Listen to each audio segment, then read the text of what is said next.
പത്തരമാറ്റിൽ ഇനി വരാനിരിക്കുന്ന നല്ല ത്രില്ലിംഗ് ആയിട്ടുള്ള ഒരു അടിപൊളി എപ്പിസോഡിൻ്റെ റിവ്യൂ ആണ് കേട്ടോ പറയുന്നത്.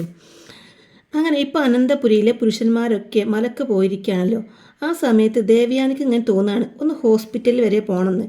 അങ്ങനെ ഹോസ്പിറ്റലിൽ ചെന്നാൽ തനിക്ക് ലിവർ തന്ന കുട്ടിയെക്കുറിച്ച് അറിയാൻ പറ്റുമല്ലോ. എന്തെങ്കിലും ഡീറ്റെയിൽസ് കിട്ടിയാൽ ആ കുട്ടിയെ ഒന്ന് പോയി കാണാലോ. അങ്ങനെ രണ്ടും കൽപ്പിച്ച് ദേവയാനി ഹോസ്പിറ്റലിലേക്ക് പോകുന്നുണ്ട് കേട്ടോ. അവിടെ ചെന്ന് തനിക്ക് കരൾ തന്ന കുട്ടിയെക്കുറിച്ചുള്ള വിവരങ്ങളൊക്കെ ഡോക്ടറോട് നേരിട്ട് തിരക്കുന്നുണ്ട്. എന്തായാലും അവിടെ നടക്കുന്നത് വമ്പൻ ടിസ്റ്റ് തന്നെയാണ് കേട്ടോ. എന്തായിരിക്കും ദേവയാനിയുടെ ചോദ്യത്തിന് ഡോക്ടർ മറുപടി കൊടുക്കുക? എന്തായാലും ദേവയാനി ഹോസ്പിറ്റലിൽ നിന്ന് തിരിച്ചിറങ്ങുമ്പോൾ കരഞ്ഞുകൊണ്ടാണ് ഇറങ്ങുന്നത്. ആ ഒരു സീനൊക്കെ കാണിക്കുന്നുണ്ട്. ഇനി ഒരു പക്ഷേ ഡോക്ടർ പറഞ്ഞോ നയനയാണ് ദേവയാനിയെ സഹായിച്ചതെന്ന്? അതായിരിക്കോ ദേവയാനി ഇങ്ങനെ കരഞ്ഞത്? അപ്പോൾ നമുക്ക് എപ്പിസോഡിലേക്ക് പോയാലോ? എന്തായാലും എപ്പിസോഡ് മുഴുവനായിട്ടും കാണാൻ ശ്രമിക്കണേ. അപ്പോൾ ആദ്യം തന്നെ കാണിക്കുന്നത് ദേവയാനിയെ തന്നെയാണ് കേട്ടോ. ഈ മുറിക്കകത്ത് തന്നെ ഇങ്ങനെ ഇരുന്നും മടുത്തു. അനാമിക മോളെയും കാണുന്നില്ലല്ലോ. അല്ലെങ്കിൽ ഇടയ്ക്കൊക്കെ ജയേട്ടനും ആദർശവും ഒക്കെ വരേണ്ടതാണ്. ഇപ്പോൾ അവരിവിടെ ഇല്ലല്ലോ. അവരൊക്കെ മലക്ക് പോയിരിക്കുകയാണല്ലോ. അപ്പോഴാണ് ദേവയാനിക്ക് തോന്നുന്നത് ഒന്ന് ഹോസ്പിറ്റൽ വരെ പോയി ഡോക്ടറെ ഒന്ന് കാണണമെന്ന്. വെറുതെ ഇവിടെ ഇരിക്കുമല്ലേ, ഒന്ന് ഹോസ്പിറ്റൽ വരെ പോയേക്കാം. എൻ്റെ ഹെൽത്തൊക്കെ ഇപ്പോൾ ഏകദേശം ഓക്കെയാണെന്നല്ലേ ഡോക്ടർ പറഞ്ഞത്. എന്തായാലും ഹോസ്പിറ്റൽ ചെന്ന് കഴിഞ്ഞാൽ ആ കുട്ടിയെക്കുറിച്ച് അന്വേഷിക്കണം. എവിടെയാണെങ്കിലും ആ പെൺകുട്ടിയെ ഒരു നോക്ക് കാണണമെന്നുണ്ട് എനിക്ക്. ആ സമയത്താണ് കേട്ടോ അനാമിക ഡോറ് തുറന്ന് അകത്തോട്ട് കയറി വരുന്നത്. വല്യമ്മേ, അകത്തന്നെ ഇരുന്ന് മുഷിഞ്ഞോന്ന് ചോദിക്കുമ്പോൾ മോള് കൃത്യസമയത്താണ് വന്നത്. ഇവിടെ ഇരുന്നിട്ട് എനിക്കൊരു സുഖവുമില്ല. ഒന്ന് പുറത്തേക്ക് ഇറങ്ങി നടന്നാലോ എന്ന് ആലോചിക്കായിരുന്നു. അങ്ങനെ ദേവയാനി പറയുമ്പോൾ അനാമിക പറയും, അയ്യോ വല്യമ്മേ, ഇപ്പോൾ അധികം ഒന്നും പുറത്തോട്ടൊന്നും ഇറങ്ങാൻ പറ്റില്ല. ശരീരം വേണ്ടാതെ അനക്കരുത് എന്നല്ലേ ഡോക്ടർ പറഞ്ഞത് എന്ന് പറയുമ്പോൾ അതൊക്കെ ശരിയാണ്. പക്ഷേ എത്രയാന്ന് വെച്ചിട്ടാ മോളെ ഈ വീട്ടിൽ തന്നെ ഇങ്ങനെ ഇരിക്കുക? അപ്പോൾ അനാമിക ഇങ്ങനെ മനസ്സിൽ കരുതുന്നുണ്ട്, ഇതിപ്പോൾ എനിക്ക് തന്നെ തിരിഞ്ഞ് കൊത്തുകയാണല്ലോ. ഇനിയിപ്പോൾ ഇവരെയും താങ്ങിക്കൊണ്ട് പുറത്തൂടെ ഞാൻ തന്നെ നടക്കേണ്ടി വരും. അപ്പോൾ ദേവയാനി ചോദിക്കുന്നുണ്ട്, എന്താ മോളെ എന്താ ആലോചിക്കുന്നത്? ഹേയ്, ഒന്നുമില്ല വല്യമ്മേ. എന്നാൽ പിന്നെ നമുക്ക് ഈ വീടിന് ചുറ്റും ഒന്ന് നടന്നാലോ? അപ്പോൾ ദേവയാനി പറയുന്നുണ്ട്, അയ്യോ അതൊന്നും വേണ്ട മോളെ, ഇങ്ങനെ നടക്കുന്നതാ വലിയ ബുദ്ധിമുട്ട്. എന്നാൽ പിന്നെ വല്യമ്മ കിടന്നോ, നന്നായിട്ട് റെസ്റ്റ് എടുക്ക്. ശരി മോളെ. അങ്ങനെ അനാമിക ഡോർ തുറന്ന് പുറത്തേക്ക് ഇറങ്ങുന്നു കേട്ടോ. ആ സമയം തന്നെ അനാമികയുടെ ഫോണിലേക്ക് രേവതി വിളിക്കുന്നുണ്ട്. അമ്മയെ ഞാൻ ഇപ്പോൾ മനസ്സിൽ കരുതിയതേ ഉള്ളൂ, അപ്പോഴേക്കും അമ്മ വിളിച്ചു. ഇതും പറഞ്ഞ് അനാമിക ഫോൺ അറ്റൻഡ് ചെയ്യുന്നുണ്ട്. അമ്മേ, മോളെ എന്തൊക്കെയുണ്ടെന്ന് ചോദിക്കുമ്പോൾ എന്തുണ്ടാക്കാൻ, ആ വയ്യാത്ത സ്ത്രീയെ നോക്കി ഞാൻ മടുത്തു. അമ്മേ, സത്യം പറയാലോ, ഇപ്പോൾ എനിക്ക് തോന്നുക ആ നയന ഒന്ന് തിരിച്ചു വന്നിരുന്നെങ്കിലെന്ന്. അവളുണ്ടായിരുന്നെങ്കിൽ മറ്റുള്ളവരെ കാണിക്കാനെന്നുണ്ടെങ്കിലും ചെയ്യാനുള്ളതൊക്കെ കൃത്യമായിട്ട് ചെയ്യുമായിരുന്നു എന്ന് പറയുമ്പോൾ, മോളെ നിൻ്റെ ഈ ചിന്താഗതിയാണ് എല്ലാം കുഴപ്പിക്കുന്നത്. ഇപ്പോൾ കുറച്ച് കഷ്ടപ്പെട്ടാലെന്താ, അവൾക്ക് കിട്ടാനുള്ളതൊക്കെ പിന്നീട് മോൾക്കായിരിക്കും കിട്ടാൻ പോകുന്നത്. അതുകൊണ്ട് കുറച്ച് കഷ്ടപ്പെട്ടാലും അവരെ നല്ല രീതിയിൽ തന്നെ നോക്കിക്കൊള്ളണം എന്നൊക്കെ രേവതി പറഞ്ഞു കൊടുക്കുമ്പോൾ, അമ്മേ എന്ന് വെച്ച് എല്ലാം കൂടി ചെയ്യാനൊന്നും എന്നെക്കൊണ്ട് പറ്റില്ല എന്ന് അനാമിക പറയുമ്പോൾ, അതെന്താ പറ്റാത്തതെന്ന് ചോദിക്കുന്നുണ്ട് രേവതി. ഇതുവരെ ഭക്ഷണം മാത്രം കൊണ്ടുകൊടുത്താൽ മതിയായിരുന്നു. അതാവുമ്പോൾ അമ്മ ഉണ്ടാക്കിത്തരും. അതെടുത്തു കൊണ്ടുവന്ന് അവരുടെ വായിൽ തിരികെ കൊടുത്താൽ മതി. ഇപ്പോൾ അതല്ല. ഇന്നലെ ഞാനിവിടെ നോക്കിയപ്പോൾ കുറേ മുഷിഞ്ഞ വസ്ത്രങ്ങൾ അവരിട്ടിരിക്കുന്നത്. അതൊക്കെ അലക്കി കൊടുക്കാൻ ഇവിടെ വേറെ ആരും ഇല്ലല്ലോ. ആദർശേട്ടനും വല്യച്ഛനൊക്കെ ഉണ്ടായിരുന്നപ്പോൾ അതൊക്കെ അവർ ക്ലീൻ ചെയ്യാൻ കൊടുക്കുമായിരുന്നു. ഇതിപ്പോൾ ഇവിടെ ആരുമില്ലല്ലോ. അതുകൊണ്ട് ഞാൻ തന്നെ വേണം അതൊക്കെ ചെയ്തു കൊടുക്കണം എന്നൊക്കെ പറയുമ്പോൾ, മോളെ ഞാൻ പറഞ്ഞല്ലോ എന്ന് രേവതി പറയാൻ തുടങ്ങുന്നതും, അമ്മ ഒന്നും ഇനി പറയണ്ട, അമ്മയെ കൊണ്ടൊന്നും പറ്റില്ലല്ലോ, ഞാനാണ് ഇവിടുത്തെ മരുമകൾ. ആണല്ലോ, അപ്പോൾ പിന്നെ ഞാൻ വന്ന് ചെയ്തു തരുന്നത് മോശമല്ലേ? അമ്മയ്ക്ക് ഇങ്ങനെ ഉപദേശിച്ചാൽ മാത്രം മതിയല്ലോ, ചെയ്യേണ്ടതൊക്കെ ഞാനല്ലേ? മോളെ എങ്ങനെയെങ്കിലും ഒന്ന് അവിടെ പിടിച്ചു നിൽക്ക്, പറയുന്നത് കേൾക്ക് നീ. ശരി അമ്മേ, അമ്മ വെക്ക്, എനിക്ക് വേറെ വല്ല പണിയും കാണും. സത്യം പറയാലോ, ആ നയന പോയതിൽ പിന്നെ ഒരുപാട് പണിയാ ഇവിടെ എന്ന് അനാമിക പറയുന്നതും, ദേ മോളെ നീ അവളുടെ പേര് പോലും ഉച്ചരിക്കേണ്ടെന്ന് പറയുമ്പോൾ, മിണ്ടാൻ ഇഷ്ടം ഒന്നും ഉണ്ടായിട്ടില്ലമ്മേ. എന്നാലും അവളെ ഒരു ജോലിക്കാരിയായി കാണാൻ ഒരു പ്രത്യേക സുഖം തന്നെയാണെന്ന് പറയും. എന്നാൽ ആ സുഖം വേണ്ട, അവൾ അവിടുന്ന് അടിച്ചു പുറത്താക്കിയിട്ട് പുതിയ വല്ല ജോലിക്കാരിയെയും വെക്കാൻ നോക്ക്. പിന്നെ നീയാ അവിടുത്തെ റാണി എന്ന് രേവതി ബുദ്ധി ഉപദേശിച്ചു കൊടുക്കുമ്പോൾ, ആ ഒരു ദിവസത്തിന് വേണ്ടി കാത്തിരിക്കുക തന്നെയാണമ്മേ ഞാൻ. എന്തായാലും അമ്മ ഫോൺ വെക്ക്. ശരി. ഇതും പറഞ്ഞ് അവർ രണ്ടുപേരും ഫോൺ കട്ട് ചെയ്യുന്നുണ്ട് കേട്ടോ. പിന്നെ കാണിക്കുന്ന ദേവയാനിയാണ്. ദേവയാനി മുറിയിൽ വസ്ത്രമൊക്കെ മാറിക്കൊണ്ട് നിൽക്കുകയാണ് കേട്ടോ.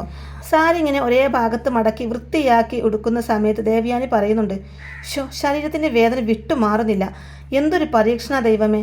ഇതും പറഞ്ഞ് എങ്ങനെയൊക്കെയോ ദേവയാനി സാരി ഉടുക്കുന്നുണ്ട് കേട്ടോ. ആ സമയത്ത് ദേവയാനി ശ്രദ്ധിക്കുന്നുണ്ട്, ദേവയാനിയുടെ കുറേ മുഷിഞ്ഞ വസ്ത്രങ്ങൾ ഒരു ഭാഗത്ത് ഇങ്ങനെ കൂട്ടിയിട്ടിരിക്കുകയാണ്. ഇത് കണ്ടപ്പോൾ തന്നെ ദേവയാനി എന്തൊക്കെയോ ആലോചിക്കുന്നുണ്ട്. അതായത് ദേവയാനിയുടെ അന്നത്തെ മുഷിഞ്ഞ വസ്ത്രങ്ങളൊക്കെ ഉണ്ടെങ്കിൽ നയൻ അതെടുത്ത് കൊണ്ടുപോയി അലക്കി വൃത്തിയാക്കി മടക്കി തേച്ചാണ് മുറിയിൽ കൊണ്ടുവന്ന് വെക്കുന്നത്. ഇതൊക്കെ ദേവയാനി ഇങ്ങനെ മനസ്സിൽ ഓർത്തു പോവാണ്. ഞാനിപ്പോൾ എന്തിനാ അവളെക്കുറിച്ച് ഓർക്കുന്നത്? അവൾ ഇതൊക്കെ മനഃപൂർവ്വം എല്ലാവരെയും കാണിക്കാൻ വേണ്ടി ചെയ്യുന്നതാ.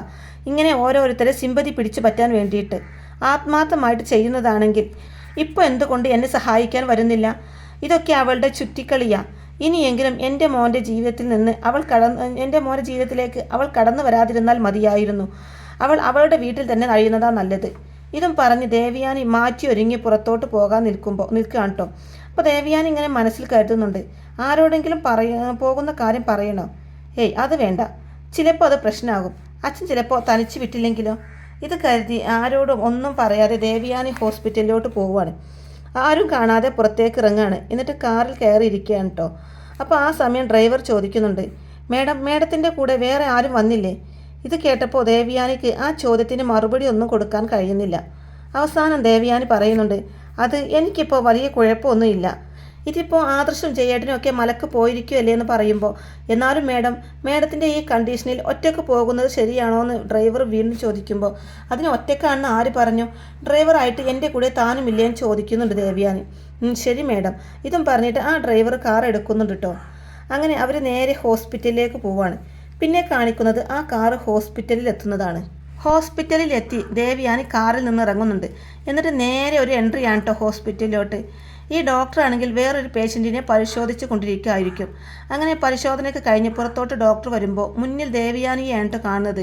കണ്ട പാടെ തന്നെ ഡോക്ടർ ആകെയൊന്ന് ഞെട്ടിപ്പോകുന്നുണ്ട്. എന്നിട്ട് പറയുന്നുണ്ട്, ഇതാര് ദേവയാനിയോ? അതെ ഡോക്ടർ. അല്ല, ആദർശം ചെയ്യുന്ന എവിടെ? അവർ മലക്ക് പോയിരിക്കുവാണ്. അപ്പോൾ പിന്നെ ദേവയാനിയുടെ കൂടെ എൻ്റെ കൂടെ ആരുമില്ല, ഞാൻ ഒറ്റയ്ക്കാണ് വന്നിരിക്കുന്നതെന്ന് പറയുമ്പോൾ, എന്തൊക്കെയാണ് ദേവയാനി ഈ പറയുന്നത്? ഇങ്ങനെയൊരു കണ്ടീഷനിൽ ഒറ്റയ്ക്ക് എന്തിനാണ് വന്നതെന്ന് ഡോക്ടർ ചോദിക്കുമ്പോൾ, ഡോക്ടർ എൻ്റെ ശരീരത്തിന് ഇപ്പോൾ ഒരു കുഴപ്പവും ഇല്ല എന്ന് പറയുന്നുണ്ട് ദേവയാനി.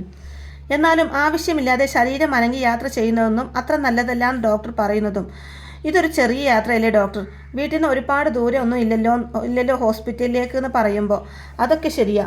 എന്നാലും ദേവയാനി എത്രത്തോളം ബുദ്ധിമുട്ടിയിട്ടാണ് ഇപ്പോൾ ഇങ്ങനെ നിൽക്കുന്നത് എന്നറിയില്ലേ?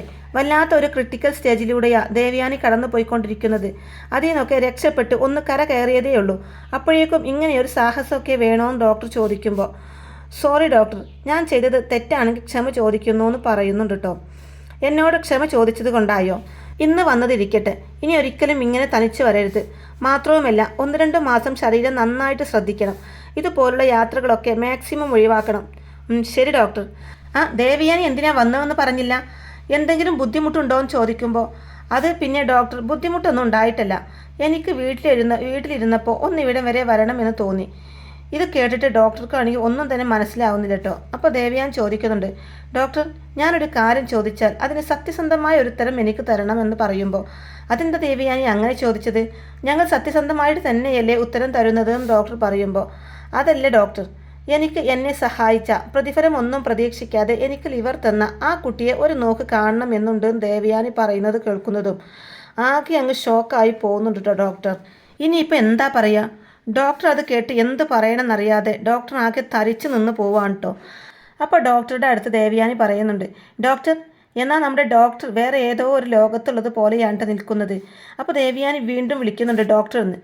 ദേവയാനി എന്താ പറഞ്ഞതെന്ന് ചോദിക്കുമ്പോൾ, എന്നെ സഹായിച്ച കുട്ടിയെ ഒന്ന് കാണണം എന്നുണ്ടെന്ന് ദേവയാനി വീണ്ടും പറയുന്നതും, അത് പിന്നെ ദേവയാനി ആ കുട്ടിക്ക് അങ്ങനെ വലിയ പബ്ലിസിറ്റി ഒന്നും താല്പര്യമില്ലാന്ന് ഡോക്ടർ പറയുന്നതും, സിമ്പതി അല്ല ഡോക്ടർ, എനിക്ക് ആ കുട്ടിയെ നേരിൽ കാണണമെന്നില്ല, ഞാൻ എവിടുന്നെങ്കിലും മറഞ്ഞു നിന്ന് കണ്ടോളാം, എന്നാലും എനിക്ക് ആ കുട്ടിയെ കാണണം ഡോക്ടർ എന്ന് പറയുന്നുണ്ട് ദേവയാനി. ദേവയാനി എന്തിനാ ഇങ്ങനെ ധൃതി പിടിക്കുന്നത്? ആദർശം ജയനും ഒക്കെ മലക്ക് പോയി വന്ന് കഴിയുമ്പോഴേക്കും ദേവയാനിയുടെ അസുഖം ഏകദേശം ഭേദപ്പെടും.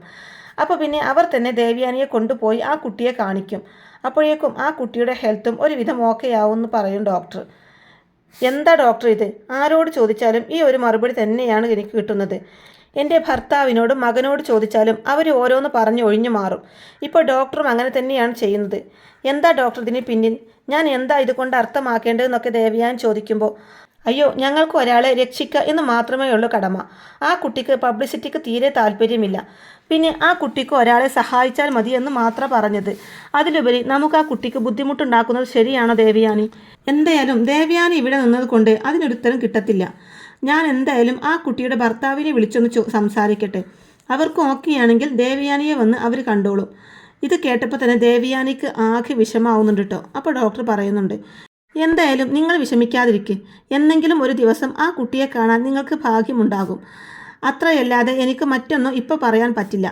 ശരി ഡോക്ടർ. ഇതും പറഞ്ഞ് ദേവയാനി അവിടെ ചേർന്ന് എഴുന്നേൽക്കുകയാണ് കേട്ടോ. അപ്പോൾ ഡോക്ടർ പറയുന്നുണ്ട്, കൂടെ ഇവിടുന്ന് ആരെയെങ്കിലും വിടണോ? ഏയ് വേണ്ട ഡോക്ടർ, എൻ്റെ കൂടെ ഡ്രൈവറുണ്ട്. പിന്നെ ഞാൻ ഇവിടെ വന്ന കാര്യം ആരെയും വിളിച്ച് ഡോക്ടർ പറയണ്ടെന്നും പറയുന്നുണ്ട് കേട്ടോ ദേവയാനി. ശരി, അപ്പോൾ ആരും അറിയാതെയാണ് ഇവിടെ എത്തിയിരിക്കുന്നത് അല്ലേ? അത് പിന്നെ എനിക്ക് മനസ്സിലായി. ആ കുട്ടിയെ കണ്ടെത്താൻ വേണ്ടിയിട്ടുള്ള അന്വേഷണത്തിലാണല്ലേ ദേവയാനി? അതെ ഡോക്ടർ, എനിക്കൊന്ന് ആ കുട്ടിയെ കാണണമെന്നുണ്ട്. ഞാൻ പറഞ്ഞില്ലേ, എത്രയും പെട്ടെന്ന് വൈകാതെ ദേവയാനി അന്വേഷിക്കുന്ന ആൾ മുന്നിലെത്തും. അപ്പോൾ അത് കേട്ട് ദേവയാനി ഒന്ന് പുഞ്ചിരിക്കുന്നുണ്ട് കേട്ടോ. എന്നിട്ട് ദേവയാനി എവിടെ ഒന്നും പോവാൻ തുടങ്ങുകയാണ് കേട്ടോ. അപ്പോൾ ഇങ്ങനെയൊക്കെയുള്ള നല്ല അടിപൊളി ത്രില്ലിങ് എപ്പിസോഡുകളൊക്കെയാണ് കേട്ടോ ഇനി പത്തരമാറ്റിൽ വരാനിരിക്കുന്നത്. അപ്പോൾ ഈ റിവ്യൂ നിങ്ങൾക്ക് ഇഷ്ടമായിട്ടുണ്ട് എന്നുണ്ടെങ്കിൽ വീഡിയോ ലൈക്ക് ചെയ്യാനും ചാനൽ കൂടി ഒന്ന് സബ്സ്ക്രൈബ് ചെയ്ത് സപ്പോർട്ട് ചെയ്യാനും മറക്കല്ലേ ഫ്രണ്ട്സ്. താങ്ക്